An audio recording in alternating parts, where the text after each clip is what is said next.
What would you do if your last wish was granted in a way you never imagined? Today we will tell you the touching story of a little boy who cried at his mother's grave, asking for a miracle, and the miracle happened. Stay with us until the end, because what happens to this child will leave you speechless and change your perception of hope and human resilience. But before we start this story, be sure to subscribe to our channel and turn on the bell so you don't miss out on more exciting and inspiring stories. Leonardo was a 7-year-old boy who lived with his mother, Alessandra, in the quiet town of Grifone.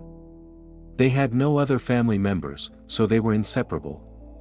Alessandra worked in Rome, an hour away, and to be closer to Leonardo during emergencies, she had decided to enroll him in a school close to her office.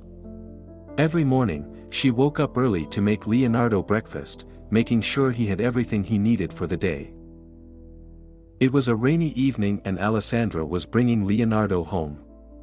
"Come on, honey, I prepared your favorite food in the oven.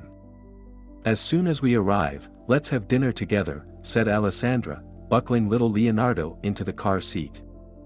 It was an almost daily routine. Leonardo always fell asleep on the return journey.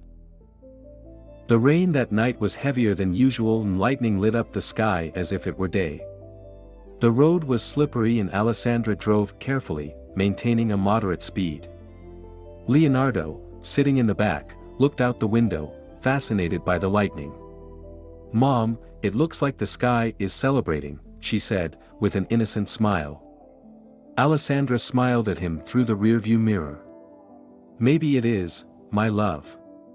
Maybe the sky is celebrating something special." The rain was pounding against the windshield and, despite the windshield wipers working at full speed, visibility was limited. Suddenly, a dazzling light quickly approached. It was a truck trying to overtake them. The driver lost control and crashed into Alessandra's car.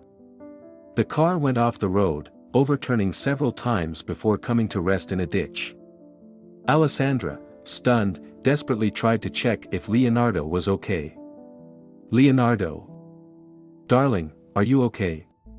he shouted, his voice trembling. Despite the chaos, Leonardo reassured his mother, trying not to let his fear show. "Yes, Mom, I'm fine," he replied, even though inside he was terrified. After about 30 minutes, rescuers arrived. The truck driver had called for help, explaining that he was on his way home to celebrate his little daughter's birthday, but the rain had caused him to lose control. Alessandra and Leonardo were taken to hospital. As the doctors examined Leonardo, they found nothing of concern. Alessandra, however, had serious internal bleeding. The adrenaline and worry for her son had masked the severity of her condition. She was taken immediately to the operating room. "Doctor, will my mother be okay?" Leonardo asked, his eyes full of tears. The young doctor, Marco, tried to calm him down, offering him a sandwich and an ice cream.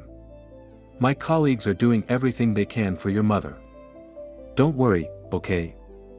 You'll be home soon," Marco said, staying with him until he fell asleep.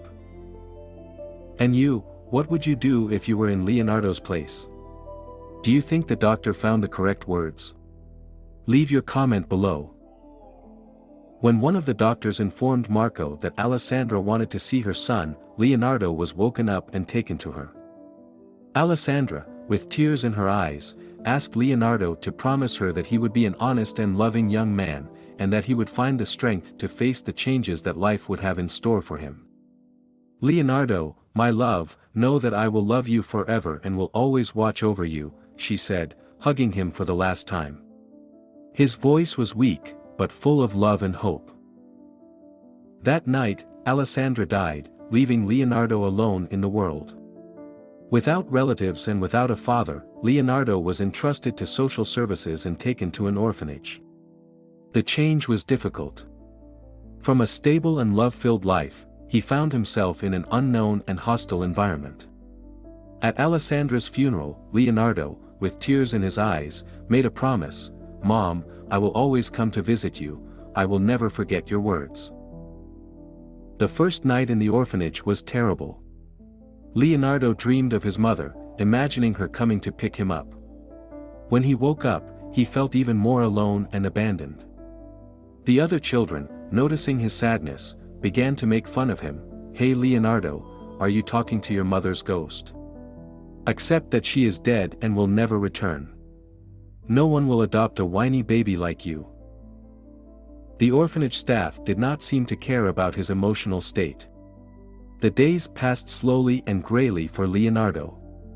Every morning, he was rudely awakened by the screams of other children and the sound of caregivers' footsteps scurrying about. The meals were cold and bland, and the food reminded him of how different his life was with his mother. One day, during a trip to the park near the cemetery where his mother was buried, Leonardo ran away to visit her. Sitting next to the grave, he began talking to her, telling her of his suffering and his desire to disappear. "Mom, I can't live without you anymore. Take me away with you," he shouted, his voice breaking from tears. Suddenly, a hand landed on his shoulder. Leonardo turned and saw a woman with a kind smile. "Are you okay? I saw you were crying and thought I'd come and see if you needed anything," the woman said, introducing herself as Katerina. He was there to visit the grave of his little son, who had died a few years earlier. Leonardo found comfort in Katerina and told her everything about his mother, life at the orphanage and how alone he felt. Katerina listened to him carefully, offering words of comfort. After a while, Katerina took him back to the orphanage, but she couldn't help but think of him. In the following days, Katerina couldn't stop thinking about Leonardo. One night, she dreamed of her son asking her to help Leonardo. She decided to tell everything to her husband, who encouraged her to follow her heart.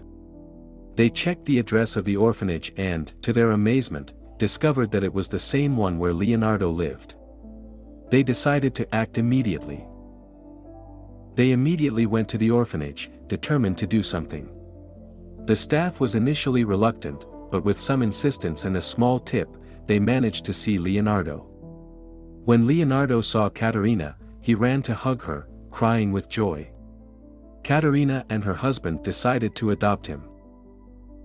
The adoption process was long and complex, but Katerina and her husband did not give up.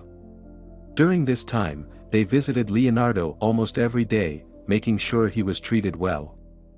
Finally, the long-awaited day arrived. Leonardo could finally go home with his new family. Leonardo, now with a new loving family, began to flourish again.